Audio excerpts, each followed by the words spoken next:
Hello बच्चों, मैं Amit Mishra from के कोचिंग। आज हम पढ़ने वाले हैं क्लास 9 के मोशन चैप्टर को। तो जैसा कि हम जानते हैं क्लास 9 के मोशन को थोड़ा बहुत हम लोग क्लास 7, 8 में भी पढ़ चुके हैं, लेकिन अभी हम लोग जनरल बस।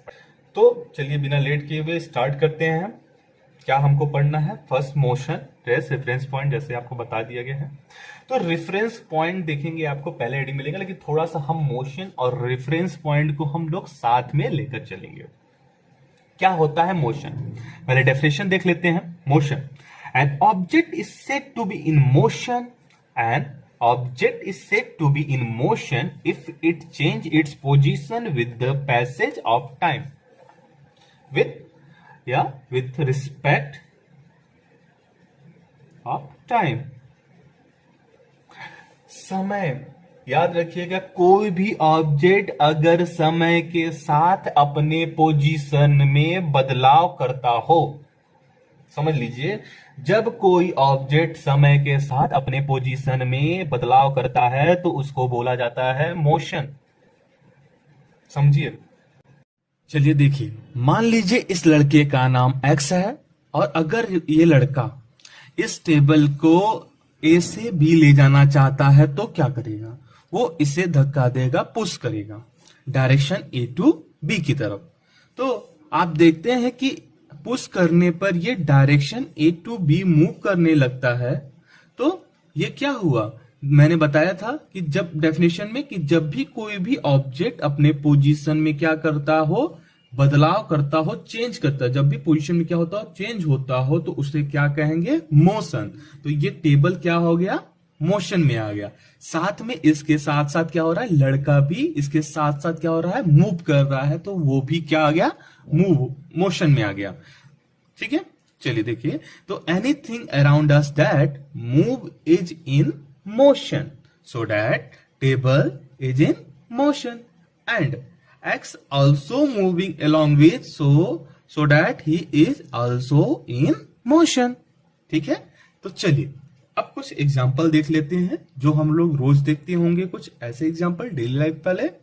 तो पहला एग्जांपल है, ध्यान दीजिएगा, जैसे देखिएगा, vehicle moving on a road. दूसरा क्या हो सकता है? People walking on a street. तीसरा, bird fly on the sky. अच्छा, एक चौथा एग्जांपल है, उसको ध्यान दीजिएगा। क्या प्लैनेट भी मोशन करते हैं? हाँ, प्लैनेट भी मोशन करते हैं।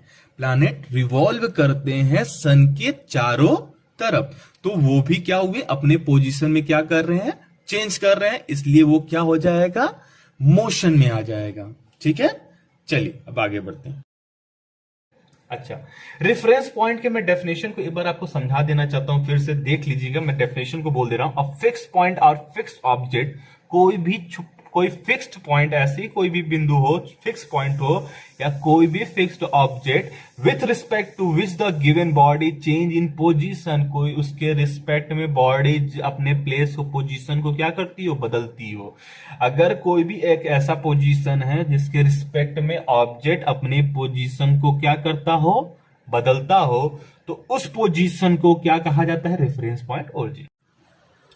तो आप देख रहे होंगे कि ये कार ए टू बी जा रही है, ठीक है। ए से बी पर जाने पर ए क्या होगा आपका? ए आपका इनिशियल पॉइंट और रेफरेंस पॉइंट होगा, ठीक है। याद रखिए कि जहां से मोशन स्टार्ट हो वो पॉइंट आपका रेफरेंस पॉइंट और ओरिजिन कहलाता है। तो इसलिए ए आपका यहां पे क्या हो जाएगा?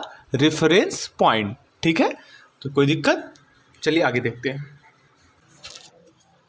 तो आगे देखिएगा कि हमको कब पता चले कि ऑब्जेक्ट मोशन में है कि नहीं है, क्योंकि ये सब कुछ डिपेंड करता है, क्योंकि जो मोशन है वो रिलेट करता है ऑब्जर्वर पर, ठीक है। तो ऑब्जर्वर कैसा है उस पर डिपेंड करता है कि मोशन हो रहा है कि नहीं हो रहा है। अगर ध्यान दीजिएगा, जैसे इस ट्रेन में दो फ्रेंड जो हैं वो बैठे हैं, उनका नाम ए और बी है, और तीसरा जो फ्रेंड है वो है सी, वो रेस्ट में बाहर ही बैठा है। तो जब वे ए एंड बी एक दूसरे को देखते हैं तो वो मोशन में नहीं है, क्योंकि उनके मोशन का डायरेक्शन और स्पीड सेम है तो वे मोशन में नहीं होंगे। क्योंकि जैसे आप अर्थ पे हैं, ठीक है, लेकिन अर्थ पे अगर कोई दो लोग बैठ के एक दूसरे को देख रहे हैं तो क्या वो एक दूसरे को मोशन में समझेंगे? नहीं। क्या आपको कभी पता चलता है कि क्या आप मोशन में हैं? क्या अर्थ मोशन में नहीं होता है? फिर भी हमको कभी पता चला कि अर्थ मोशन में है? नहीं। ठीक है, उसी तरह से अगर दोनों ऑब्जेक्ट की स्पीड सेम है या दोनों फ्रेंड की स्पीड सेम है और दोनों सेम डायरेक्शन में जा रहे हैं तो वो मोशन में नहीं होंगे। ठीक है, चलिए उसी तरह से जैसे आप सी वाले को ध्यान में देखेंगे तो सी वाला रेस्ट में है और वो दोनों ए और बी वाले क्या है? मोशन में है। लेकिन सी वाला जैसे ही उनको दिखता है क्या हो जाते हैं? ए और बी क्या हो जाते हैं? मोशन में आ जाते हैं। ठीक है, क्यों? क्योंकि ये रेस्ट में है और वो दोनों क्या है? मोशन में है। ठीक है, क्योंकि जैसे अब अर्थ अगर रिवॉल्व कर रहा है, अगर कोई भी अंतरिक्ष यात्री आपको ऊपर से देखता है तो अर्थ उस समय क्या करता है? रिवॉल्व कर रहा है। तो उस केस में अगर आप अर्थ पे हैं तो वो उसके लिए आप भी क्या हो जाएंगे? मोशन में आ जाएंगे। ठीक है, तो याद रखिएगा कि मोशन जो है वो रिलेट करता है ऑब्जर्वर से, कि ऑब्जर्वर कहाँ पे देख रहा है, ऑब्जर्वर कौन है, ऑब्जर्वर की स्पीड क्या है, क्या ऑब्जर्वर आपके सेम डायरेक्शन में है कि नहीं है। ठीक है, इन सब बातों पे डिपेंड करता है।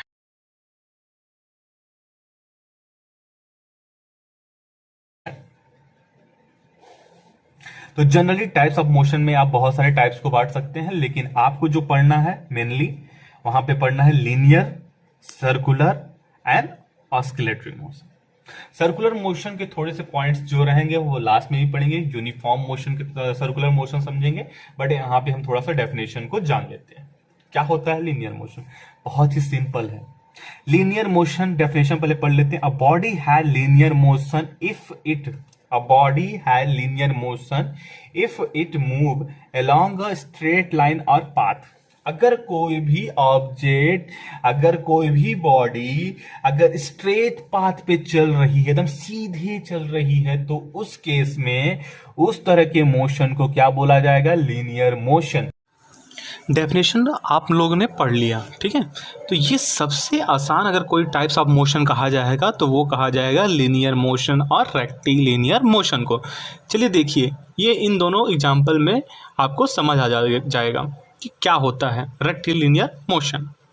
याद रखिएगा कि एनीथ लीनियर मोशन, याद रखिएगा कि एनीथ लीनियर मोशन, याद रखिएगा कि anything move on a straight path that is known as linear motion और रेक्टिलिनियर मोशन। जैसे ये गाड़ी देखिए किस पाथ पे चल रही है? स्ट्रेट पाथ पे, एकदम सीधे, जहाँ तक आपकी नज़र जा रही है क्या चल रही है? स्ट्रेट पाथ चल रही है। जैसे ये लड़की कैसे चल रही है? सीधे बंधे हुए रस्सी पे चल रही है। तो इस तरह के मोशन को क्या कहा जाएगा? Rectilinear motion. ठीक है। सर्कुलर मोशन क्या होता है भैया? Circular motion, a body has circular motion if it move around a fixed point. अगर कोई भी ऑब्जेक्ट, समझिएगा बात, अगर कोई भी ऑब्जेक्ट अपने फिक्स्ड पॉइंट से उसके चारों तरफ घूमता हो, जैसे डेफिनेशन तो आप लोग समझ गए होंगे। अब कुछ एग्जाम्पल समझते हैं। जैसे घड़ी की सुइयों का मोशन, सैटेलाइट का मोशन जो प्लैनेट के चारों तरफ घूमती हैं। ठीक है, ये सब सारे मोशन क्या है? सर्कुलर मोशन, क्योंकि सब कुछ सर्कुलर पाथ पे घूम रहा है। चलिए इस तरह के मोशन को आप खुद भी कर सकते हैं। जैसे देखिए, एक रस्सी में किसी तरह के पत्थर को या किसी भी भारी सब्सटेंस को बांध के उसको घुमाइए और देखिए वो किस तरह के मोशन को करता है। तो आप पाएंगे ये एक तरह का सर्कुलर मोशन है। कैसे? क्योंकि ये किसी फिक्स्ड पॉइंट से उसके चारों तरफ उसके सर्कुलर पाथ पे क्या कर रहा है? मोशन कर रहा है। इसलिए इस तरह के मोशन को क्या कहेंगे? Circular motion. फैन का भी मोशन किस तरह? Next is that oscillatory motion. क्या होता है oscillatory motion? The two and fro of the body about it's fixed position क्या कह रहा है? कह रहा है the two and fro motion of the body about is fixed position. अगर किसी, ध्यान देने वाली बात यहाँ पे है, अगर किसी भी फिक्स्ड पॉइंट से, मान लीजिए स्ट्रेट कोई भी ऐसा पेंडुलम जैसे समझ सकते हैं, ठीक है, या कोई भी रस्सी एकदम किसी में हैंग कर दीजिए और उस पर क्या कर दीजिए, एक गेंद को, किसी पत्थर को बांध देते हैं, तो वो जो पोजीशन जब छोड़े हैं तो बांध के छोड़ दिए, वो स्ट्रेट एकदम ऐसे अगर लटका हुआ है, तो उस केस में उस पोजीशन को बोला जाएगा मीन पोजीशन। और अगर आप उसको थोड़ा सा धक्का मार देते हैं तो अगर वो ऊपर की तरफ उठता है तो इस तरह के जो मैक्सिमम जो पॉइंट जाएगा, अगर ये मीन पोजीशन है, तो वो जब आप उसको पेंडुलम को धक्का ऐसे मारते हैं, किसी भी बॉल को ऐसे धक्का मारते हैं, तो वो जो मैक्सिमम पॉइंट जहां तक वो जाएगा, वो पोजीशन कौन सा है? Extreme position.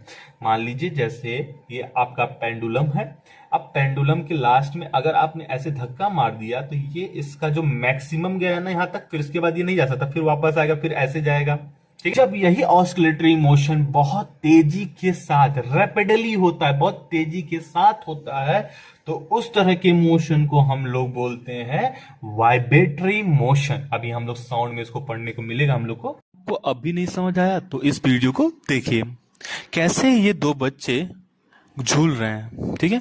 तो ये क्या हो रहा है, बार बार अपने पोजीशन को क्या कर रहे हैं, रिपीट कर रहे हैं। एक बार टू जा रहे हैं and fro motion, to fro motion मैंने क्या बताया अभी कि मीन पोजीशन क्या होता है, जब एकदम स्टार्टिंग में हो, जब क्या किया जाता है, किसी ऑब्जेक्ट को छोड़ दिया जाता है, हैंग कर छोड़ दिया जाए, तो वो पोजीशन हो जाता है मीन। उसके बाद जब उसको पुश मिलता है, धक्का मिलता है, तो वो अपने मैक्सिमम पॉइंट पे जाता है और वो पोजीशन होता है एक्सट्रीम। तो इस झूले में भी आप देखेंगे ये क्या हो रहा है कि mean position to extreme position, extreme mean position to extreme, extreme to mean, फिर mean to extreme, extreme to mean. तो इस तरह के मोशन को बोला जाता है ऑस्किलेटरी मोशन, ठीक है। अब जैसे देखिए दूसरे एग्जांपल में क्या होगा, देख रहे होंगे अर्थ क्या कर रहा है, सन के चारों तरफ रिवॉल्व कर रहा है। यह भी एक तरह का ऑस्किलेटरी मोशन हो सकता है। इसको पीरियोडिक मोशन भी कहा जाता है। क्यों? क्योंकि कोई भी चीज अगर बार बार अपने पाथ को दोहराती है तो उसको क्या कहा जाता है, पीरियोडिक मोशन भी कहा जाता है, ठीक है। और पीरियोडिक मोशन, ऑस्किलेशन मोशन आप इस घड़ी में भी देख सकते हैं, घड़ी के पेंडुलम में, ठीक है। तो आप देखेंगे ये पेंडुलम क्या हो रहा है, अपने टू एंड फ्रो मोशन कर रहा है, ठीक है। तो इस तरह के मोशन को क्या कहेंगे, पीरियोडिक मोशन, ऑस्किलेटरी मोशन, ठीक है। हम आपको नेक्स्ट ले चलते हैं।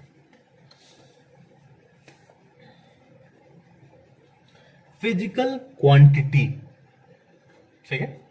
अब आते हैं फिजिकल क्वांटिटी पे। क्या होता है फिजिकल क्वांटिटी भाई? तो फिजिकल क्वांटिटी उसको बोला जाएगा, कोई भी चीज जब आप उसको माप सकते हैं, मैं उसके वैल्यू को मेजर कर सकते हैं, जब किसी भी चीज को मेजर किया जा सकता है क्वांटिटी में, डिस्टेंस, लेंथ में, चाहे उसके मास को, चाहे टाइम को, चाहे टेम्परेचर, किसी भी चीज को मेजर करना, किसी भी चीज को मेजर करना ही क्या कहलाता है, आपका फिजिकल क्वांटिटी कहलाती है, ठीक है। तो किसी भी चीज का मेजरमेंट निकालना ही आपका क्या कहलाता है, को फिजिकल क्वांटिटी कहलाती है। जैसे एग्जांपल में length, mass, time, temperature etcetera. फिर से सुन लीजिए, physical quantity is a quantity which can be measure, a physical quantity is a quantity which can be measured. Example length, mass, time, temperature, etc. कोई भी चीज जो मापी जा सके, वो सारी चीजें क्या होती हैं भाई, फिजिकल क्वांटिटी। लेकिन कुछ शर्तों के साथ बोल रहा है, वो शर्त क्या है ये ध्यान देने वाली बात है। अब physical quantity is always measured of natural non living things. जो फिजिकल क्वांटिटी होती है वो ऑलवेज किसको मेजर करती है, नॉन लिविंग थिंग्स को। जैसे हम कहते हैं रोड को, पेन की क्वांटिटी को, पेन के मास को, हाँ, इसके टाइम, कितना टाइम हुआ, इसको हम अगर पेन से लिख रहे हैं तो कितना समय हुआ हमारा लिखने का, पढ़ाने का, पढ़ने का, टेम्परेचर कितनी डिग्री टेम्परेचर, कितना डिग्री सेल्सियस टेम्परेचर है, कितने केल्विन का ये सॉल्यूशन का टेम्परेचर है, कितना फॉरेनहाइट के आपको बुखार है। तो ये सारी चीजें जो होती हैं, जो मेजर की नॉन लिविंग थिंग्स को, वो सारी चीजें होती हैं फिजिकल क्वांटिटी में। दूसरी point, physical quantity have numerical magnitude and unit. जैसा कि आप फिजिकल क्वांटिटी समझ गए, जिसमें एक रिक्वायर होती है मैग्नीट्यूड एंड यूनिट की, ठीक है। तो मैग्नीट्यूड क्या होता है, कोई भी वैल्यू किसी भी तरह की चीज की, जैसे ठीक है ये 10 सेंटीमीटर हम मान लीजिए 10 लिख दिए, ठीक है, ये क्या हो गया, एक तरह का मैग्नीट्यूड, कुछ वैल्यू हो गई। लेकिन जब तक इस पे कोई स्पेसिफिक यूनिट नहीं लगेगा तब तक ये आप नहीं समझ सकते कि ये क्या चीज है। जैसे अगर हम लिख देते हैं यहाँ पे km, तो मतलब 10 किलोमीटर, बहुत बड़ी दूरी। जैसे हम लिख दें 10 मीटर, तो मतलब मीडियम साइज दूरी, 10 सेंटीमीटर छोटी दूरी, और 10 मिलीमीटर बहुत छोटी दूरी। तो ये यूनिट क्या करते हैं, किसी भी चीज को डिफाइन करते हैं कि उसकी क्वांटिटी कितनी है। साथ में इनको कंपेयर करना आसान हो जाता है। ये सिस्टम ऑफ यूनिट्स है, ठीक है। ये आपको पढ़ने एसआई, आपको बस जनरली जो जानना है वो एसआई यूनिट जानना है, ठीक है। ये होते हैं जनरली बस 4 है, लेकिन और भी होते हैं, लेकिन आपको जो पढ़ना है वो 4 ही पढ़ना है, ठीक है। तो SI unit FPS foot pound second, MKS metre kilogram second, CGS centimetre gram second. SI क्या है, इंटरनेशनल सिस्टम ऑफ यूनिट।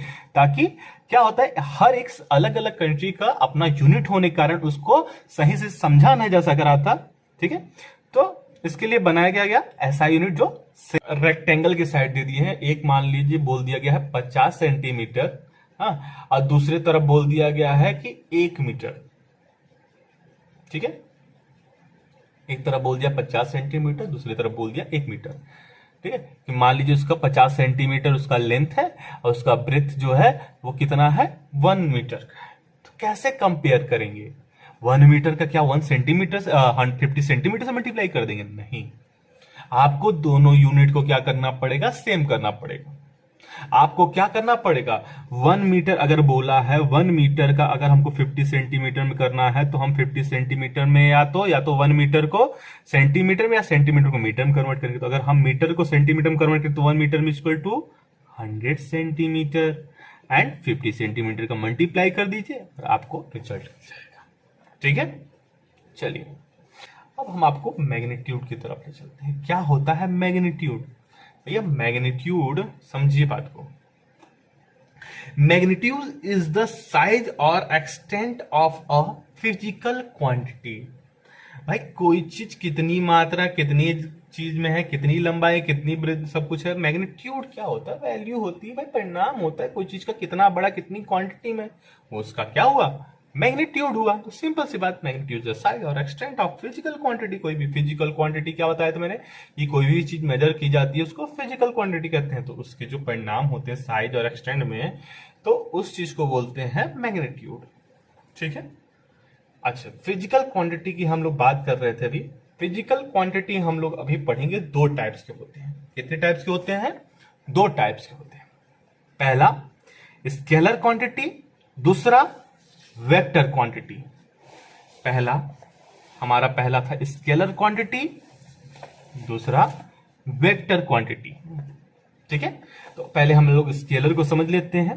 अच्छा, ये जो स्केलर और वेक्टर क्वांटिटी रहेगा, ये आपको थोड़ा सा डिस्टेंस डिस्प्लेसमेंट जो हम आपको पढ़ा देंगे, वेलोसिटी स्पीड पढ़ा देंगे, तो उसमें ज्यादा आपको अच्छे समझ आएगा। लेकिन यहां पे हम थोड़ा सा बता के चलते हैं, फिर आगे चल के जब हम लोग पढ़ेंगे आपको समझाएंगे स्पीड क्या होता है, वेलोसिटी क्या होती है, तब आपको और अच्छे से समझ आएगा। चलिए स्केलर क्वांटिटी को समझते हैं, क्या होता है scalar quantity. The physical quantity which are completely specified by their magnitude और size only are called scalar quantity. कह रहा है कि कोई भी ऐसी फिजिकल क्वांटिटी, भाई फिजिकल क्वांटिटी जिसको मेजर किया जा सके, तो कह रहा है कोई भी चीज ऐसी जो मेजर की जा सकती हो, अगर सिर्फ उसमें मैग्नीट्यूड हो, सिर्फ क्या हो, मैग्नीट्यूड हो। मैग्नीट्यूड मतलब साइज, मतलब कर रहा है जिसमें कुछ वैल्यू बस, मतलब मापा तौला बस जा सके, उसको कोई फर्क नहीं पड़ता हो कुछ भी करने पे, डायरेक्शन पे, ठीक है। तो जिसमें सिर्फ मैग्नीट्यूड हो, कुछ वैल्यू प्राप्त होती हो, आपको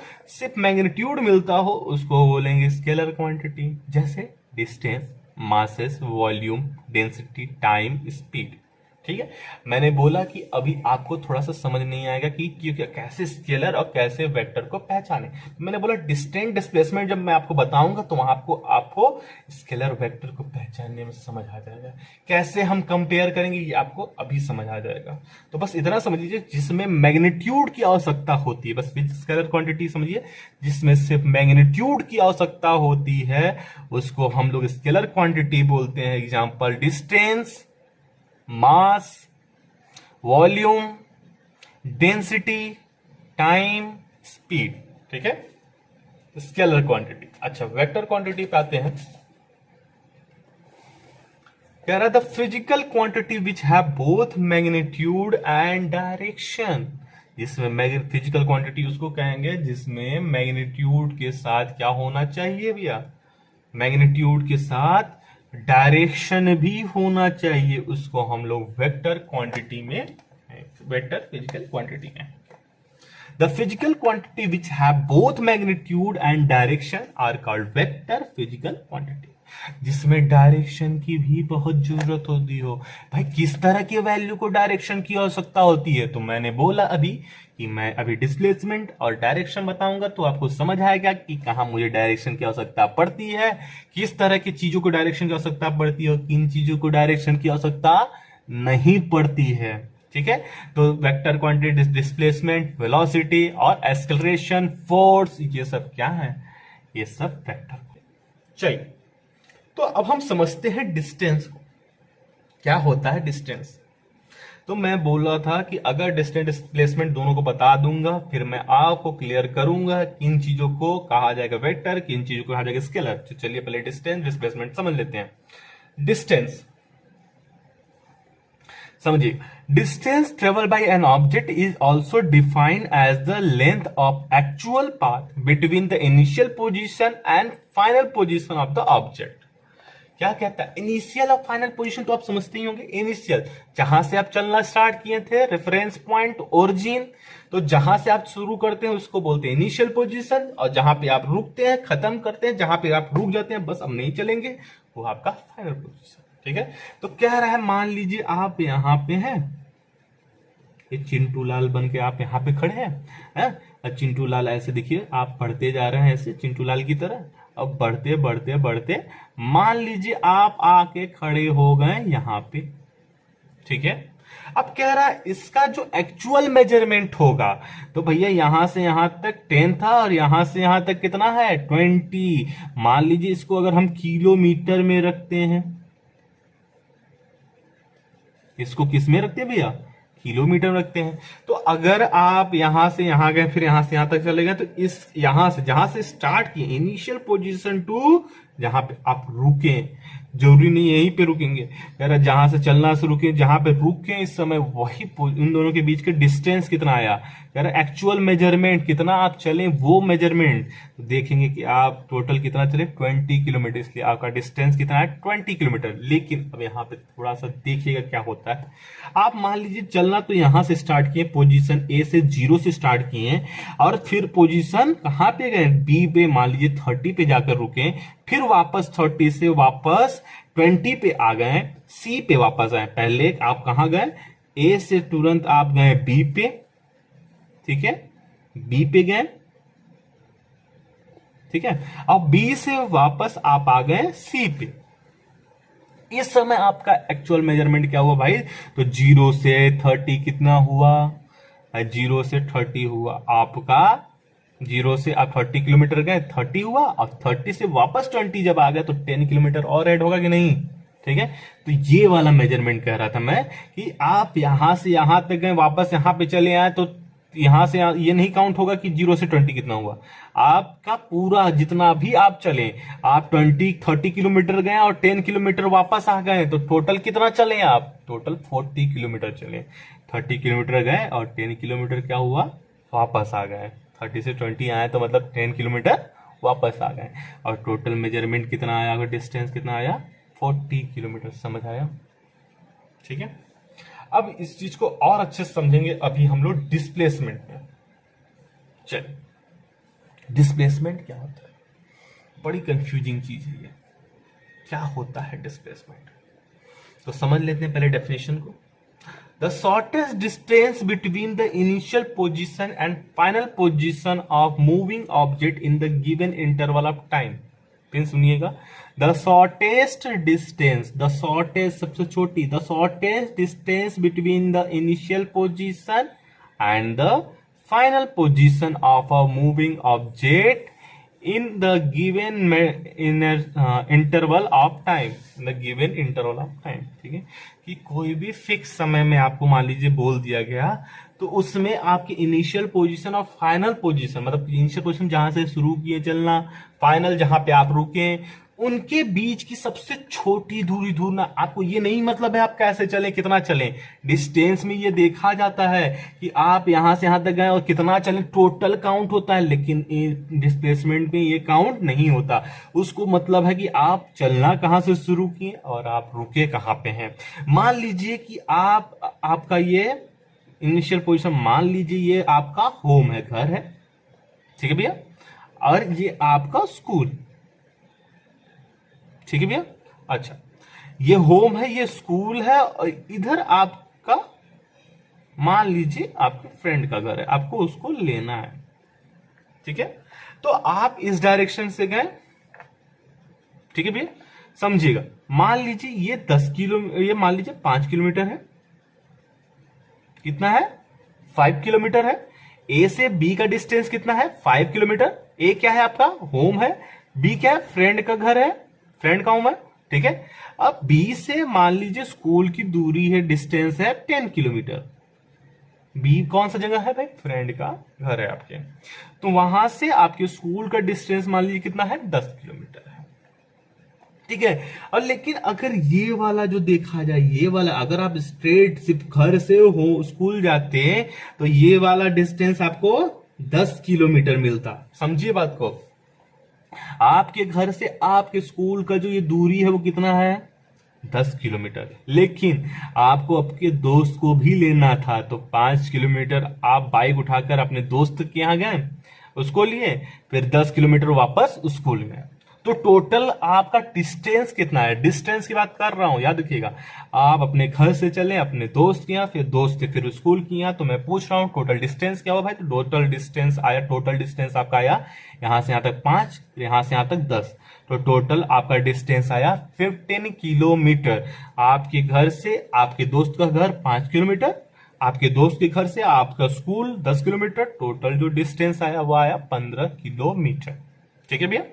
अच्छा, लेकिन अगर आपसे कोई पूछ ले कि आप डिस्प्लेसमेंट आपका कितना हुआ, तो आप तुरंत जवाब देंगे भैया, क्योंकि आपका इनिशियल पोजीशन ये, आपका अभी स्कूल में आप खड़े हैं, फाइनल पोजीशन ये, तो आपके इनिशियल पोजीशन फाइनल पोजीशन के बीच की सबसे छोटी दूरी, तो चले भले आप इस वाले रास्ते से हैं, लेकिन सबसे छोटी दूरी कितनी है? 10 किलोमीटर। डिस्प्लेसमेंट मतलब आप अपने जगह से कितना डिस्प्लेस, कितना दूर हुए हैं आप अपने जगह से, मतलब ये होता है। जैसे कोई पूछ सकता है कि उसका स्कूल इतना दूर है, भाई कितना दूर है? भाई 10 ही किलोमीटर। ये तो कोई मतलब नहीं हुआ ना कि आप कितनी दूरी से चल के जा गए हैं या कितनी दूरी से चलते हैं रोज।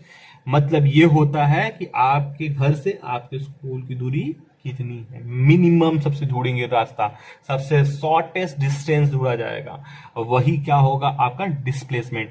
जहां से आप चलना शुरू करते हैं, जहां पे आप रुके, उनके बीच की सबसे छोटी दूरी ही आपका कहलाती है डिस्प्लेसमेंट। और सबसे छोटी दूरी है वो 10 किलोमीटर, वही आपकी सबसे छोटी दूरी है, और इसलिए वो क्या कहलाएगा?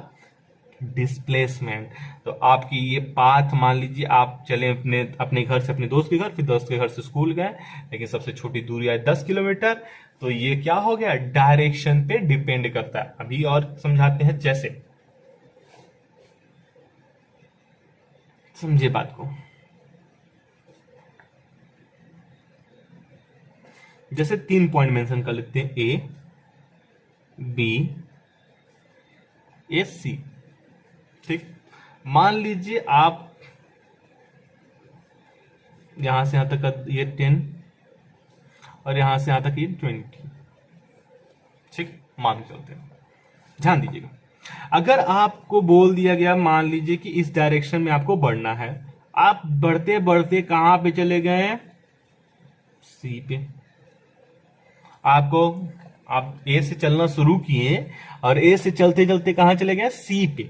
ठीक है, ध्यान दीजिएगा, आप ए से चलना शुरू किए और चलते चलते कहां चले गए, सी पे। ठीक है, लेकिन आपको फिर वापस बुलाया गया, लेकिन बुलाया कहां गया, बी पे। बी पे क्या हुआ, आपको वापस बुला लिया गया। आप ए से चलना शुरू किए, सी पे गए, वापस आपको किस पे बुला लिया गया, आप ए से चलना शुरू किए, ए यहां पे गए, वापस आपको बी पे बुला लिया गया। तो आपसे पूछा जाएगा डिस्प्लेसमेंट कितना हुआ, तो मैंने बोला भैया कि इनिशियल पोजीशन, ध्यान दीजिए, initial position and final position, ये डिस्प्लेसमेंट होता है। इनिशियल कितना है भाई, यहां से चलना शुरू किए थे, कहां पे खड़े हैं भैया, यहां पे खड़े हैं, तो इसके और इसके बीच की डिस्टेंस कितनी है, 10 किलोमीटर, और यही आपका क्या हो गया, डिस्प्लेसमेंट हुआ। तो डिस्प्लेसमेंट किस पे डिपेंड किया, डायरेक्शन पे डिपेंड किया। डिस्प्लेसमेंट किस पे डिपेंड किया, डायरेक्शन। क्योंकि अगर आप वापस उस डायरेक्शन में आ जाते हैं, मान लीजिए यहां शुरू किए सी पे गए और वापस सी पे किस पे आ गए, वापस ए पे आ गए, तो डिस्प्लेसमेंट कितना हो जाता है, 0 हो जाता। तो डिस्प्लेसमेंट डिपेंड करता है कि नहीं डायरेक्शन पे, तो डिपेंड करता है भैया कि आप कितने, आप ये डिस्प्लेसमेंट मतलब होता है कि आप अपने जगह से कितनी दूर चले गए। अगर आप वापस उस जगह पे आ जाएंगे तो आपका डिस्प्लेसमेंट क्या हो जाएगा, 0 हो जाएगा। समझ आया। तो अगर, और यहां पे अगर डिस्टेंस देखा जाता, तो डिस्टेंस यहां से यहां तक गए तो सी पे कितना हुआ, यहां से बी तक 10 था और यहां से यहां तक 20 था, तो टोटल 30 हुआ, और 30 वापस 20 वापस आ गया, तो टोटल कितना डिस्टेंस चले, डिस्टेंस चले 50। डिस्टेंस कितना चले, 50। लेकिन डिस्प्लेसमेंट कितना चले, सिर्फ डिस्प्लेसमेंट आपका हुआ सिर्फ 10 हुआ, आपका डिस्प्लेसमेंट सिर्फ 10 हुआ। समझ आया। तो डिस्प्लेसमेंट को पाथ पे कोई डिपेंडेंट नहीं होता कि आप किधर किधर टेढ़ा मेढ़ा, एकदम स्कूल जाना तो घूम फिर के एकदम मस्ती वाला चाल चलते हुए जा रहे हैं और वापस वहां कहीं रुक जाते हैं, तो इससे कोई मतलब नहीं है। मतलब उसको इस चीज से है कि आप चलना कहां शुरू किए और आप रुके कहां पे, उसके बीच की सबसे छोटी दूरी ही आपका क्या कहलाएगी, डिस्प्लेसमेंट कहलाएगी। समझ आया। ठीक है, अब थोड़ा सा और चीज समझ लेते हैं डिस्टेंस में। वो होता क्या है, distance its SI unit is metre. हम जानते हैं, जैसा अभी तक हम सब कुछ जानते हैं कि मीटर, हम किसी भी चीज को जब मापते हैं या हम किसी चीज की लेते हैं कि हम इतना किलोमीटर गए, इतना किलोमीटर, वही तो डिस्टेंस होता है। तो जो हमारी लेंथ होती है वो किसमें मापी जाती है मीटर में। ठीक है, और इसलिए इसमें डायरेक्शन का कोई मतलब नहीं होता है, डिस्टेंस में डायरेक्शन का तो कोई मतलब नहीं होता। मैंने बताया कि आप यहां से यहां गए, ए से, जैसे यहां पे देखिए, ए से वापस बी पे गए और बी से सी यहां पे आ गए, तो ए से बी तक गए थे 30 हुआ, वापस 10 आ गए तो आपको 40 हो गया। तो डायरेक्शन पे कोई मतलब नहीं, आप वापस जहां से चले थे वहीं पे वापस आ जाइए। आप ए से यहां 30 पे गए, वापस 30 से वापस 0 पे आए, तो 30 जाना 30 आना, तो टोटल कितना किलोमीटर चले, 60 किलोमीटर चले।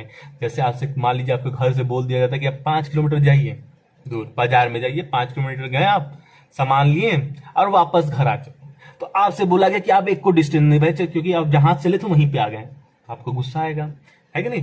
तो डिस्टेंस मतलब आप जितना भी ट्रेवल करें, आप जहां से चलना शुरू किए, जहां पे रुके, फिर वापस आ गए, तो ये टोटल जो एक्चुअल मेजरमेंट आपके घर से यहां तक होगा, वो बाजार तक का डिस्टेंस जितना भी आएगा वो सब कुछ कहलाएगा क्या, डिस्टेंस। लेकिन डिस्प्लेसमेंट कितनी दूर हटे, आप वापस उसी जगह आ गए ना, कितनी दूर हटे, मतलब अपने जगह से कितनी दूर हटे, वो होता है डिस्प्लेसमेंट। ठीक है, तो डिस्टेंस को कोई भी डायरेक्शन की आवश्यकता नहीं होती है, इसलिए वो क्या होता है, स्केलर क्वांटिटी। जबकि डिस्प्लेसमेंट को डायरेक्शन की आवश्यकता होती है, इसलिए वो क्या कहलाता है, वेक्टर क्वांटिटी। समझ आ गया। और इसका भी एसआई यूनिट मीटर ही होता है, क्योंकि दोनों ही मेजरमेंट, दोनों ही लेंथ को नापते हैं, इसलिए इसका भी एसआई यूनिट क्या आया, मीटर। लेंथ का एसआई यूनिट क्या होता है, मीटर होता है, इसलिए डिस्प्लेसमेंट का भी मीटर आएगा एसआई यूनिट, और डिस्टेंस का एसआई यूनिट मीटर। ये जरूर याद कीजिएगा, इस बार एमसीक्यू क्वेश्चन में आपको ज्यादा जब आपके ऑनलाइन टेस्ट हो रहे हैं तो ज्यादातर एसआई यूनिट भी पूछे जाएंगे। ठीक है, समझ आ गया। जनरली जितने भी वेक्टर क्वांटिटी होती हैं उनके ऊपर क्या लगाया जाता है, एरो लगा के दिखाया जाता है। जैसे डिस्टेंस को अगर लिखना है तो मान लीजिए अगर हम डिस्टेंस को एस से दिखाते हैं, डिस्टेंस को किससे दिखाते हैं, एस से डिनोट करते हैं, तो डिस्प्लेसमेंट को कैसे दिखाएंगे भैया, कैसे हम उसको करेंगे, तो डिस्प्लेसमेंट को हम दिखा सकते हैं एस, उसके ऊपर एरो बना दो, वेक्टर क्वांटिटी के ऊपर एरो बना दो, वही आपका हो जाएगा डिस्प्लेसमेंट। एस बनाओ नॉर्मल, आप जैसे एस बनाते हो उसके ऊपर एरो बनाओ। को अब भी नहीं समझ आया तो चलिए इस वीडियो के तहत आपको समझाते हैं। इस वीडियो में 3 घर हैं, एक आपका घर है, एक आपके दोस्त का और एक जनरल स्टोर। ठीक है, आपके घर से जनरल स्टोर की दूरी 100 मीटर और आपके घर से दोस्त के घर की दूरी 50 मीटर और दोस्त के घर से जनरल स्टोर की दूरी 50 मीटर। ठीक है, चलिए तो मान लीजिए आप जनरल स्टोर पे गए, ठीक है, आपने सामान लिया वहां पे, ठीक है, आप कितना मीटर गए, आप अपने घर से जनरल स्टोर पे गए तो कितना मीटर गए, 100 मीटर, क्योंकि आपके घर से जनरल स्टोर की दूरी कितनी थी, 100 मीटर थी। ठीक है, तो आप वहां पे गए और जनरल स्टोर पे सामान लिया। ठीक है, तो हम आते वक्त अपने घर के दोस्त पे क्या हो गए, रुक गए थोड़ी देर के लिए। ठीक है, फिर थोड़ी देर बाद वापस अपने घर आ गए। ठीक है, तो ध्यान दीजिएगा, पहले कहां गए थे, जनरल स्टोर पे गए डायरेक्ट। ठीक है, फिर आते वक्त कहां पे रुके, अपने दोस्त के घर।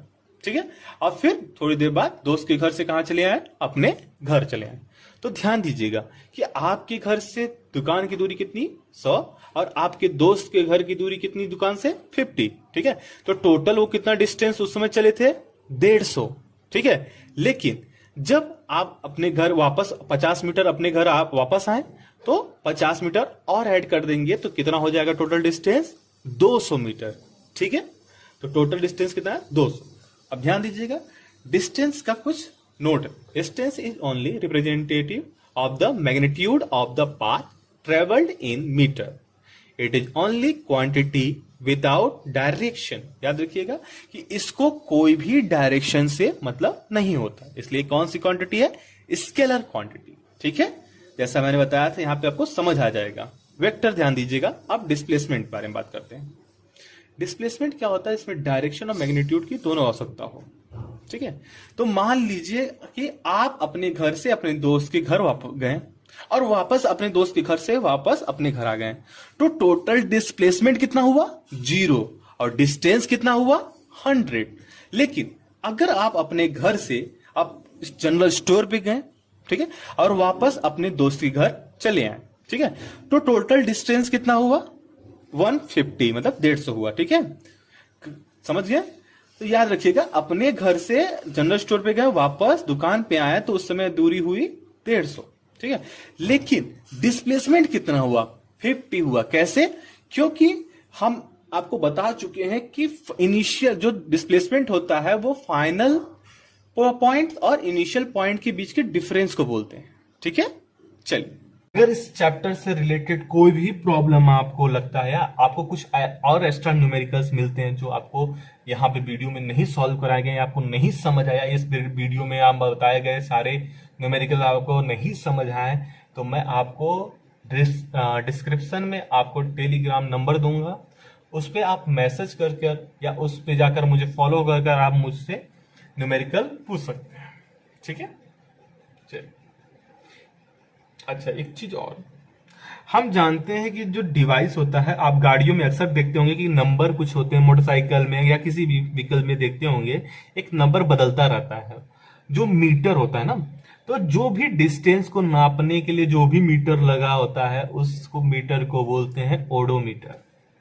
अ device known as odometer fitted on the dashboard of automobile like car, bus etcetera, किसी भी बाइक वाइक में सब में लगा होता है, जो कि क्या मेजर करता है, डिस्टेंस को मेजर करता है, उसको क्या बोला जाता है, ओडोमीटर।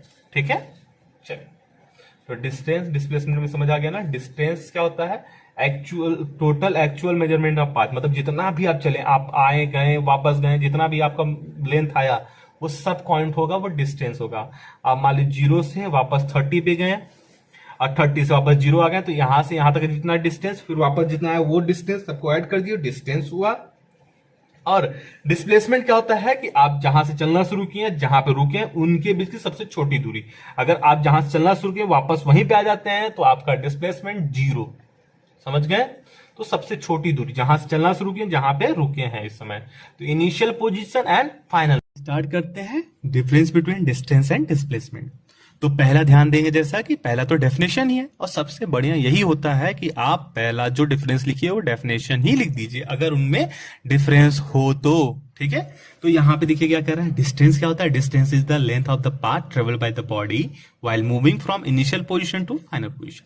तो कह रहा है कि जितनी भी डिस्टेंस, जितनी भी वो मेजरमेंट या जितना भी वो पाथ कवर किया है बॉडी, वो सारा ही लेंथ क्या कहलाएगा, डिस्टेंस कहलाएगा। ठीक है, और डिस्प्लेसमेंट मैंने बता चुका हूं कि जो सबसे छोटी दूरी, कहां की छोटी दूरी, initial position and final position. उसको ये नहीं मतलब है आप किधर से किधर चल रहे हैं या कहां जा रहे हैं, उसको ये देखना है कि कहां से शुरू किए और कहां पे रुके हुए हैं, उनके बीच की सबसे छोटी दूरी ही क्या कहलाएगी, डिस्प्लेसमेंट।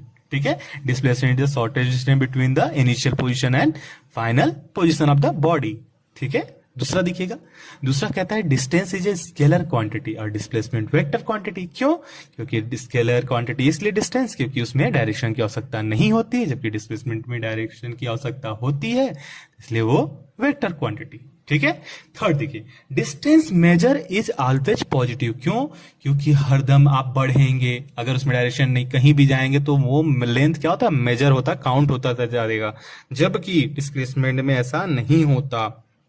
उसको मतलब है इनिशियल और फाइनल पोजीशन से आपकी वैल्यू घट भी सकती है, बढ़ भी सकती है, और कम और 0 भी हो सकती है। ठीक है, चौथा, the total distance cover is equal algebraic sum of all the distance travel in the different direction. कह रहा है डिस्टेंस क्या होता है कि अलजेब्रिक सम, अलजेब्रिक सम मतलब कि डिस्टेंस आप कहीं भी कितना भी चलिए, अगर उनको क्या करना है, सम करना है, तो आप डायरेक्ट ऐड कर सकते हैं, जबकि डिस्प्लेसमेंट ये नहीं होता है। अगर डायरेक्शन बदला तो उसके हिसाब से माइनस भी लग सकता है, अगर दोनों डिफरेंट डिफरेंट डायरेक्शन में तो माइनस भी हो सकता है, अगर दोनों परपेंडिकुलर में है तो पाइथागोरस वाले से निकालते हैं। तो डिस्प्लेसमेंट अलग अलग डायरेक्शन पे डिपेंड करता है, उन पे जो उनका ऐड होगा, जबकि डिस्टेंस का ऐसा नहीं होता। ठीक है, फिफ्थ वाला देखिए, there is always a distance cover whenever there is a motion। क्या कह रहा है, there is always a distance covered whenever there is motion, displacement can will be 0, body come back to initial position। Distance हरदम क्या होता है, बढ़ता है, जबकि डिस्प्लेसमेंट क्या हो सकता है, 0 भी हो सकता है, अगर वो सेम इनिशियल पोजीशन पे आ जाए। इनिशियल कहाँ, मतलब स्टार्टिंग पॉइंट पे आ जाए। ठीक है, दोनों का ही यूनिट क्या होता है, मीटर, क्योंकि दोनों ही लेंथ के होते हैं। ठीक है, अब हम आपको न्यूमेरिकल बताएंगे। जैसा मैंने कहा था कि कोई भी टॉपिक खत्म होने पे न्यूमेरिकल तुरंत कराया जाएगा, जिससे आपका कॉन्सेप्ट उसी समय समझ बन जाएगा। अगर मैं सारे टॉपिक को समझा के लास्ट में न्यूमेरिकल कराऊंगा तो इससे क्या होता है कि मुझे थोड़ा सा फार्मूला याद करना, दूसरा कॉन्सेप्ट को फिर से बनाना, वो बहुत दिक्कत होता है। इसलिए जो भी चैप्टर टॉपिक खत्म होगा मैं उसके साथ साथ उसके न्यूमेरिकल्स को कराता चलूंगा। तो डिस्टेंस और डिस्प्लेसमेंट जैसे अभी खत्म हुआ तो मैं उसके न्यूमेरिकल्स कुछ कराऊंगा आपको। डिस्टेंस, डिस्प्लेसमेंट, न्यूमेरिकल नॉर्मल लगते हैं, लेकिन वाकई में ये काफी अच्छे होते हैं। तो उसको जानने से पहले सबसे पहले आपको पाइथागोरस थ्योरम जानना पड़ेगा। तो प्रूव नहीं कराना है, प्रूव आपको क्लास 10th में मिलेगा, थ्योरम में, बुक में आपको मिलेगा सॉल्व करने का, प्रूव करने का। लेकिन यहाँ पे आपको क्या करना है, पाइथागोरस थ्योरम को जानना है। पाइथागोरस थ्योरम आप 7th में पढ़ चुके हैं। क्या होता है पाइथागोरस थ्योरम? तो पाइथागोरस थ्योरम लगता है राइट एंगल ट्रायंगल,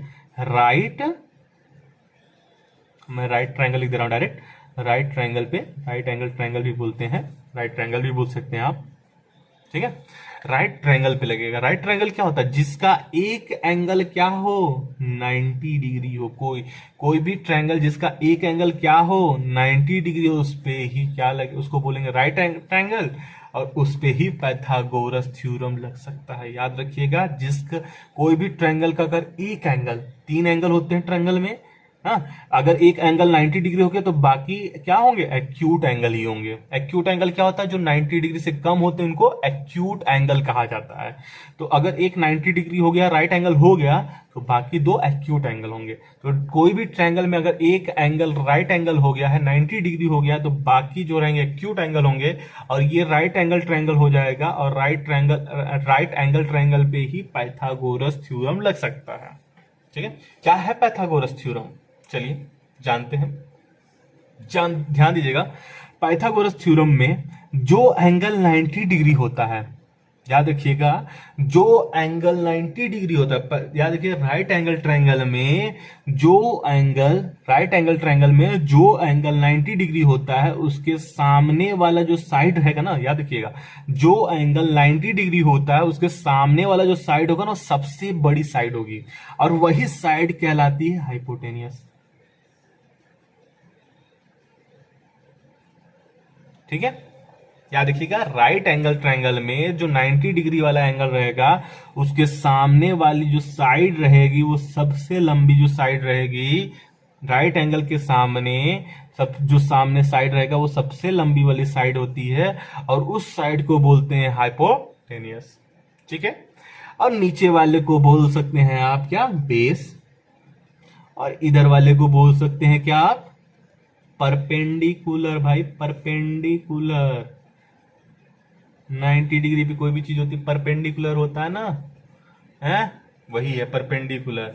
तो 90 डिग्री सामने वाला जो सबसे लंबी साइड, उसको हाइपोटेनियस, नीचे वाले को बेस, और बगल वाले को परपेंडिकुलर कहेंगे। इसमें होता क्या है, तो याद रखिएगा कि हाइपोटेनियस का जो स्क्वायर होगा, हाइपोटेनियस का जो साइड, जैसे मान लीजिए यहाँ पे 10 जो भी, या a मान लेते हैं यहाँ पे, है बेस को हम स्मॉल इसमें c से दिखा देते हैं, और इसको हम दिखा देते हैं स्मॉल b से, परपेंडिकुलर। ठीक है, तो मान लीजिए जो हाइपोटेनियस स्मॉल a है, ठीक है, स्मॉल a है, ध्यान दीजिएगा हम फिर से लिख रहे हैं, स्मॉल a का स्क्वायर, साइड है स्मॉल a का स्क्वायर, तो हम लिख सकते हैं बेस का स्क्वायर प्लस परपेंडिकुलर का स्क्वायर। ठीक है, हाइपोटेनियस का स्क्वायर जो होता है वो इक्वल होता है बेस के स्क्वायर और परपेंडिकुलर के स्क्वायर के बराबर। जैसे हम आपको एग्जांपल में दिखा देते हैं, इसको मान लीजिए ये 5 हो, ठीक है, दूसरा c मान लीजिए ये 4 हो, और मान लीजिए ये 3 हो। ठीक है, मान लीजिए हाइपोटेनियस आपका दिया है 5, तो 5 का स्क्वायर कीजिए भाई, हाइपोटेनियस 5 दिया था, a माना था हाइपोटेनियस, हाइपोटेनियस सबसे बड़ी साइड जो कि क्या होता है, राइट एंगल के सामने वाली साइड होती है। ठीक है, अब उसके इक्वल में फिर c क्या है भैया, c आपका बेस है जो कि 4 है, c क्या है, 4 है, बेस है, तो बेस का स्क्वायर 4 का स्क्वायर है। b क्या है आपका, परपेंडिकुलर जो कि 3 है, 3 का स्क्वायर। तो चलिए इसको करके देखते हैं, नीचे करते हैं, 5 का स्क्वायर 25, 4 का स्क्वायर 16, 3 का स्क्वायर 9, और इसको नेक्स्ट इधर 25 इज इक्वल टू 16 प्लस 3 कितना हो जाएगा, सॉरी 3 नहीं था 9 था ना, 3 का स्क्वायर करेंगे तो 9 आएगा, सॉरी, तो 9 और 16 कितना हो जाएगा भाई, तो 16 प्लस 9 आता है 25। आ गया कि नहीं आपका इक्वल। तो पाइथागोरस यही कहता है कि हाइपोटेनियस का स्क्वायर उसके बेस के स्क्वायर उसके परपेंडिकुलर स्क्वायर के बराबर होता है। हाइपोटेनियस का स्क्वायर उसके base square plus perpendicular square के बराबर होता है, प्लस परपेंडिकुलर स्क्वायर बोल रहा हूं। तो पाइथागोरस थ्योरम समझ आ गया।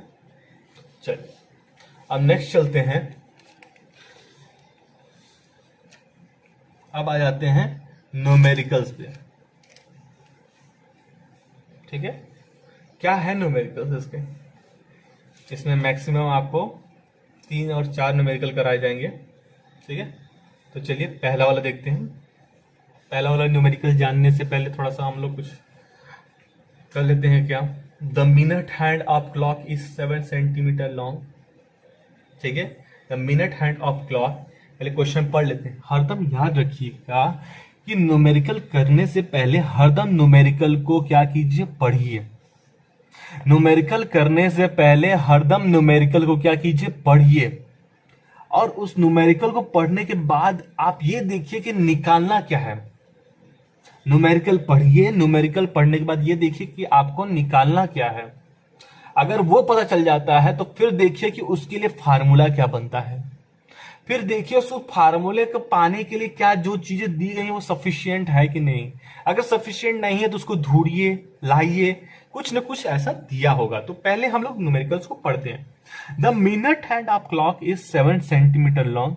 एक मिनट हैंड है, मिनट हैंड जो घड़ी की सुई जो मिनट वाली है उसकी लेंथ है 7 सेंटीमीटर अगर वो है। Calculate the distance covered and the displacement of the minute. ध्यान दीजिएगा, कह रहा है the minute hand of clock is 7 centimetre long. Calculate the distance, कह रहा है वो डिस्टेंस कवर कीजिए and displacement of the minute hand of the clock from 9 to 9:30। ध्यान दीजिए, मिनट वाली इसमें हम घड़ी बना के दिखा दिए, लेकिन ये आपको बस बनाने दिखाया गया है। आपको हम बना के दिखाते हैं कैसे आपको क्या करना है, ठीक है। तो सेकंड वाली नहीं बनाएंगे। मान लीजिए ये आपकी आवर वाली हो गई छोटी सी, और बड़ी वाली कौन सी हो गई, मिनट है, ठीक है। ये घूमते घूमते कह रहा है, ध्यान दीजिएगा, distance cover and displacement of the minute hand of clock 9 to 9:30 AM। भाई 9 बजता क्या, 9 पे छोटी वाली सूर्य, बड़े पे बड़ी वाली 12 पे रहे ना, 12 पे रहे, फिर घूमते घूमते कहां पे जाए भाई, वो 6 पे चला जाए। कहां चला जाए, 6 पे, और 6 यहाँ पे है। तो ये वाला कह रहा है यही वाला घूम के गया ना भाई, घूमने की ऐसे क्लॉकवाइज ऐसे घूमता है ना, ऐसे घूमता है ना, इधर उधर, पहले वो ऐसे ऐसे घूमते हुए ऐसे से जाता है ना, तो इसलिए ठीक। तो इसकी सुई, बड़ी वाली सुई घूमकर यहाँ तक आ गई। 12 से कहाँ जाएगी, 9:30 होने के लिए 6 पे जाना पड़ेगा ना उसको, ठीक है। चल अब कह रहा है पहले डिस्टेंस निकालिए, डिस्टेंस निकालने को बोल रहा है। और डिस्टेंस मैंने बोला तो मान लो आपकी घड़ी की सुई कहां से चलेगी, इस किनारे किनारे होते चलेगी ना। और इसको बोलते क्या है सर, अगर ये मान लीजिए घड़ी को मान लेते हैं सर्कल, घड़ी को क्या मान लेते हैं, सर्कल। तो घड़ी के सर्कल को, जो घड़ी जो सर्कल है उसके किनारों को क्या बोला जाता है, जैसे सबका रेक्टेंगल का पेरीमीटर होता है, वैसे सर्कल का क्या होता है, सरकमफ्रेंस। क्या होता है, सरकमफ्रेंस, ठीक है।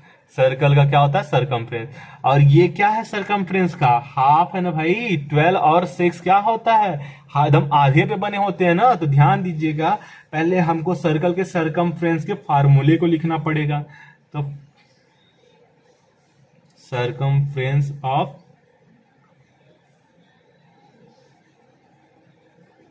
सर्कल इज इक्वल टू क्या होता है, 2πr होता है भाई, है, होता है कि नहीं, ठीक है। तो सरकमफ्रेंस ऑफ सर्कल क्या होता है, 2πr। आप चल कहां से रहे हैं, आप किनारों पे, क्योंकि घड़ी की जो सुई होती है वो किनारों को टच करते हुए जा रही है।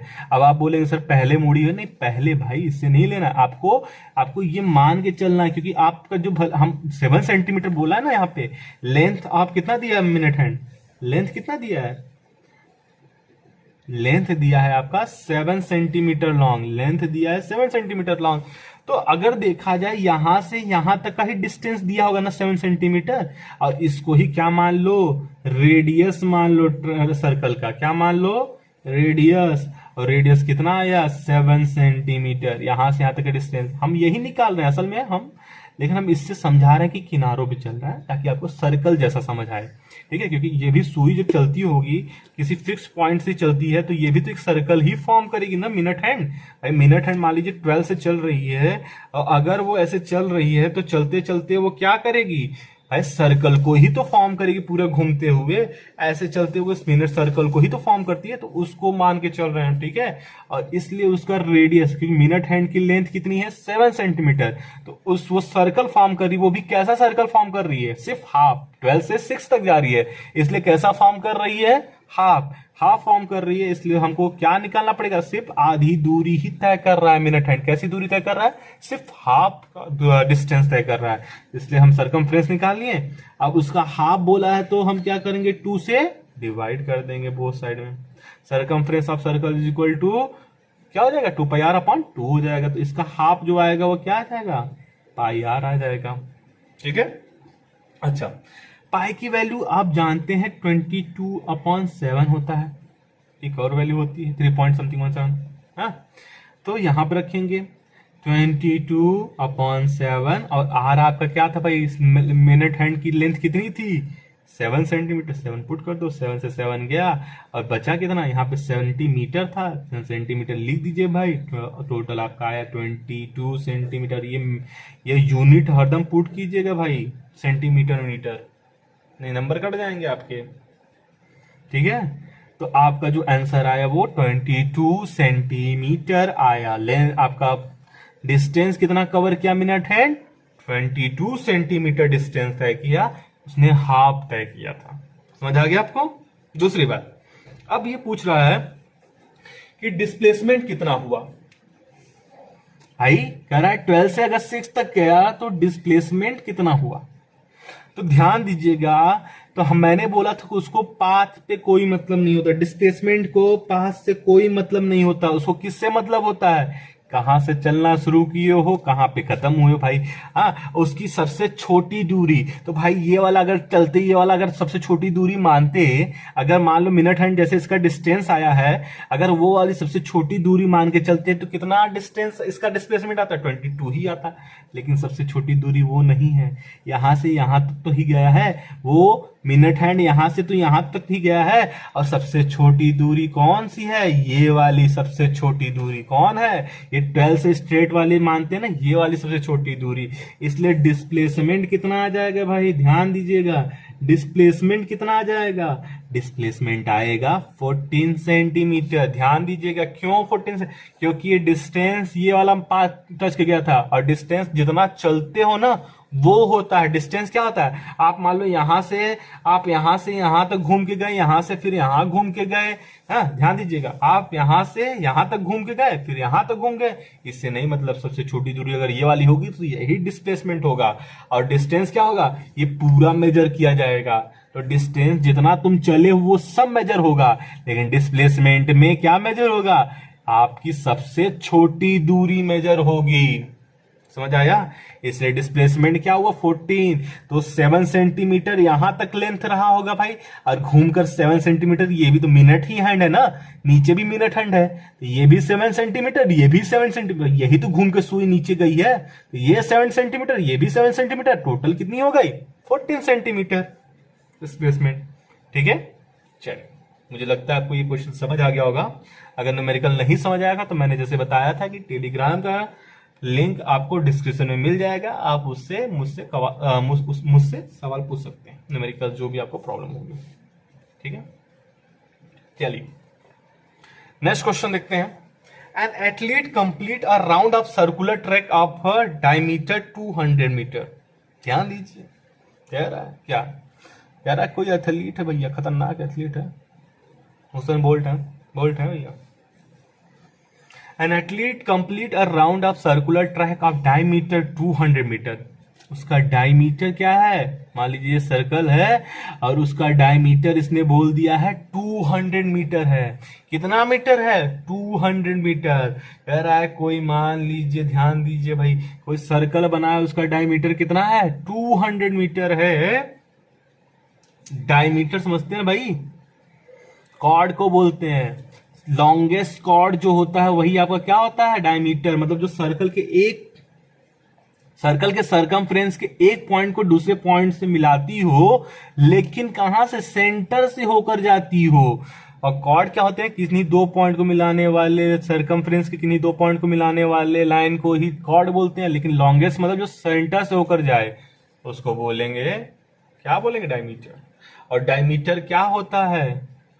रेडियस का 2 टाइम्स होता है। और रेडियस क्या होता है? डायमीटर का हाफ होता है। डायमीटर का क्या होता है? वो डायमीटर का वो क्या होता है? हाफ होता है, याद रखिएगा। An athlete complete a round of circular track diameter 200 metre in 20 second में। अच्छा, वो 20 सेकेंड में 200 मीटर डायमीटर वाले एक सर्कुलर ट्रैक को कंप्लीट कर लेता है। तो क्या कैलकुलेट करने का रखा? डिस्टेंस ट्रेवल बाय एथलीट, कितना वो डिस्टेंस ट्रेवल किया। मैंने बोला भाई, वो दौड़ते इस वाले सर्कुलर ट्रैक पे ऐसे दौड़ते कहां पे आकर रुका? जहां खड़ा था वहीं रुक गया। ध्यान दीजिएगा, वो दौड़ते किनारों पे दौड़ रहा है, यहां पे दौड़ रहा है, इस पे किनारों पे दौड़ रहा है, और किनारों पे दौड़ते वापस जहां खड़ा था वहीं पे आ गया। तो डिस्टेंस ट्रेवल बाय पूछ रहा है, और डिस्टेंस 0 नहीं होता। डिस्टेंस जितना आप चले हो उतना मेजरमेंट होता है। और आप सर्कुलर पाथ पे चले हो तो सर्कुलर पाथ के डिस्टेंस को कैसे निकाला जाता है? सरकमफ्रेंस। हाँ भाई, सरकमफ्रेंस निकालेंगे। तो चलिए निकालते हैं हम सरकमफ्रेंस निकालते हैं। क्या फार्मूला होता है सरकमफ्रेंस? 2 pi R. क्या फार्मूला होता है? 2 पाई आर। तो 2 इंटू पाई की वैल्यू कितनी 22/7। 22/7 भाई चला कितना था उसने, ये कितना था डायमीटर 200 था ना, सॉरी यहाँ पे उल्टा लिख दिया हमने। Radius is equal to diameter का हाफ होता है, ठीक है। तो अब रेडियस कितना है, डायमीटर कितना है भाई 200, तो 200/2 ध्यान दीजिएगा गलत हो गया था। रेडियस का नहीं, डायमीटर जो हाफ होता है रेडियस, सॉरी रेडियस हाफ होता है डायमीटर का। तो डायमीटर कितना 200 था, उसका हाफ कर दीजिए, आ जाएगा 100, ठीक है। चल इसमें निकाल लेंगे आप, तो आ जाएगा कितना 44 100/7। अब पॉइंट मिलाना चाहो तो ला दो उसको वैल्यू, 7 6 जा 42, 6 गया बताओ, अच्छा 2 बचा, 14, 7 2 जा 14, कितना बचा 6 बता,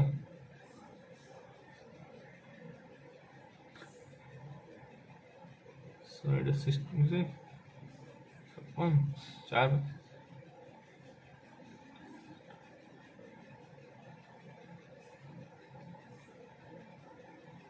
यही बचेगा लगभग 628 पॉइंट समथिंग तो आएगा।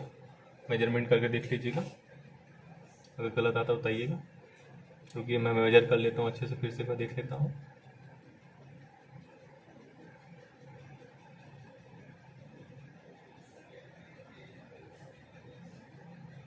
फोर्टी 400 है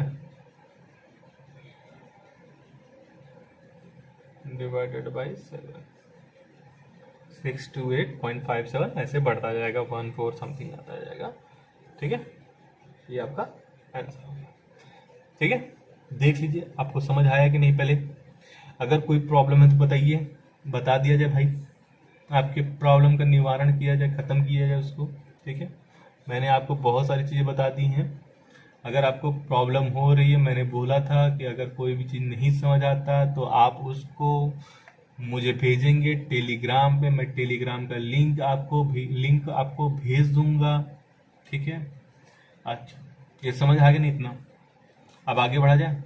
क्या कह रहा है, the magnitude of the displacement of the athlete of the, क्या कह रहा है, द मैग्नीट्यूड ऑफ, ये तो निकाल लिया ना डिस्टेंस, अब ध्यान दीजिएगा, the magnitude of the displacement of the athlete at the end of 1 minute 10 second. अब क्या रहा है ये बताइए भैया, ये तो कंप्लीट राउंड कर लिए, वो 20 सेकंड में किया होगा, ठीक है। अब बोल रहा है कि अगर 1 मिनट 10 सेकंड दौड़ता है, यहाँ पे इस वाले पूरे राउंड पे कितने मिनट दौड़ता है। अच्छा ये सारी ये यूनिट नहीं लिखे थे ना, यूनिट कितना होगा, ये मीटर में दिया था, ये भी मीटर में हुआ, ठीक है। अच्छा तो कह रहा है इस बार की 1 मिनट 10 सेकंड की निकालिए, अब वो दौड़ता 20 सेकंड में एक चक्कर है, तो भैया इसको भी 10 सेकंड में कर लेते हैं। तो 1 मिनट 10 सेकंड को किस में बदलिए,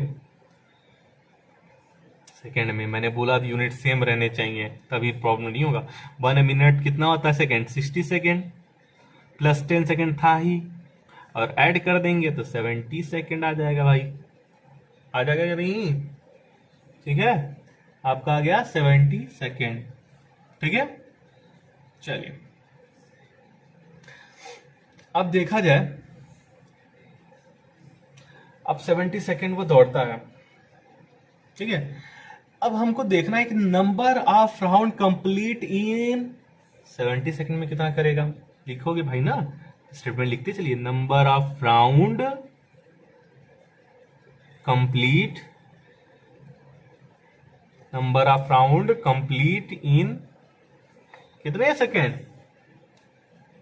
70 सेकंड में। भैया देखिए कितना दौड़ता है, तो क्या करेंगे 70 को डिवाइड, क्योंकि 20 सेकंड में एक बार लगाता है, तो 20 से 70 को डिवाइड कर दीजिए और आ जाएगा कितना राउंड आएगा, 3.5, 3.5 राउंड होगा, क्योंकि 3 बार तो पूरा जा रहा है, डिवाइड हो जा रहा है।